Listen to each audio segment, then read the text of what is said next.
بسم اللہ الرحمن الرحیم۔ میں نے پنجاب کے ایک دیہات میں جنم لیا۔ ابا زمینوں پر مزدوری کرتے تھے۔ ماموں کی کچھ زمین تھی جس پر ہم سب لوگ مل جل کر کام کرتے تھے۔ لیاقت میرے ماموں کا بیٹا تھا۔ ہم ایک ہی ساتھ پلے بڑھے تھے۔ وہ 10 جماعتیں پاس تھا اور میں 8 جماعتیں۔ ہم نے ایک ہی اسکول میں پڑھا تھا۔ گاؤں میں رشتہ داری آپس میں جوڑنے کو بہت بہتر سمجھا جاتا تھا۔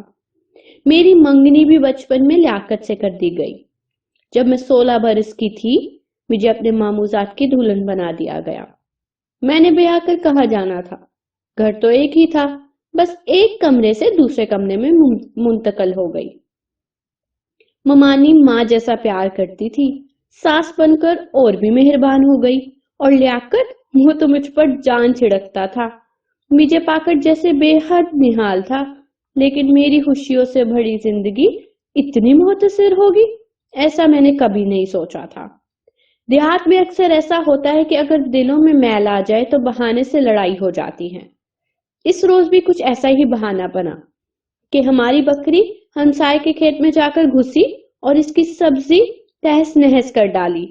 ہمارے ہمسائے رحمت چچا کا لڑکا بہت پھرتیلا تھا، گالی گلوچ کرتا ہمارے در پر آ گیا۔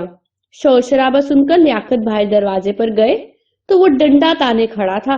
کہنے لگا، 100 بار کہا ہے اپنی بکریاں باندھ کر رکھا کرو، مگر تم لوگوں کو سنائی نہیں دیتا۔ اب ہم تمہارے بکرے کو ذبح کر دیں گے اور اس کا سالن تم بھی چکھنا۔ وہ کافی بد زبان لڑکا تھا۔ اس نے کچھ اور بھی بکواس کی تو لیاقت کو تہش آ گیا۔ یوں بات بھر گئی۔ پھر دونوں طرف سے لوگ جمع ہو گئے، ادھر کے اور کچھ ادھر کے زخمی ہو گئے، مگر لیاقت کی جان چلے گئی۔ جب اس کے مرنے کی خبر پہنچی تو میں ایک ماں کی بیائی دلہن تھی، صدمے کو برداشت نہ کر سکی۔ اپنے خاوند کی میت کو گھر آنے سے پہلے میں روتی چلاتی ندی میں ڈوبنے کو چلے گئی۔ میں نے بھی کچھ نہ سوچا سوائے اس کے کہ لیاقت مر گیا تو میں جی کر کیا کروں گی۔ ندی کا پانی بہت تیز تھا، چھلانگ لگائی تو کہاں سے کہاں پہنچ گئی۔ ڈوبنے ہی والی تھی کہ کوئی کشتی نظر آئی۔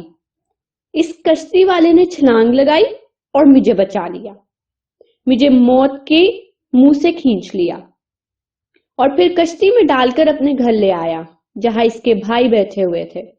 انہوں نے پیٹ سے پانی نکالا اور اپنے ماں کے حوالے کر دیا مجھے۔ 2 روز بعد جب بوسا بحال ہو گئے تو انہوں نے مجھ سے سوالات کرنا شروع کر دیے۔ کہاں سے ہو اور کہاں سے آئی ہو؟ میرے پاس ان کے سوالوں کا کوئی جواب نہ تھا، بس ان کے منہ کو تکتی جا رہی تھی۔ 3 روز تک میں وہاں رہی۔ چوتھے دن کسی کا آنا ہوا اور اس نے پوچھا، یہ کون ہے اور کہاں سے آئی ہے؟ یہ تمہارے گھر کی تو نہیں لگتی، چہرے سے تو مصیبت زدہ لگتی ہے۔ سچ بتاؤ، کس کی عزت اٹھا کر لے آئے ہو؟ وہ بچارے پہلے ہی ڈرے ہوئے تھے۔ بولے، صاحب واقعی یہ ہماری نہیں ہے، ہم کو اس سے کچھ واسطہ نہیں، آپ اس کو لے کر جا کر اس کے وراثوں کے حوالے کر دے، ہم کہیں مصیبت میں نہ پھنس جائے۔ ٹھیکیدار نے دیکھا کہ لڑکی تو بہت خوبصورت ہے اور کم سن ہے تو وہ مجھے اپنے گھر لے آیا۔ اس کی بیوی مر چکی تھی، اس کا گھر ایک عورت کے بغیر سونا تھا۔ مجھ بے زبان سے کچھ پوچھ گچھ کرنے کی کیا ضرورت تھی؟ میں تو کچھ بول بھی نہیں سکتی تھی، میں ایک گونگی لڑکی بن چکی تھی۔ بہنوں بھائیوں، اگر آپ لوگوں کو یہ کہانی پسند آئی ہو تو میری چینل کو ضرور سبسکرائب کیجیے گا، لائک کیجیے گا اور شیئر کیجیے گا، اور کمنٹ کر کے ضرور بتائیے گا کہ آپ لوگوں کو یہ کہانی کیسی لگی۔ Thank you so much.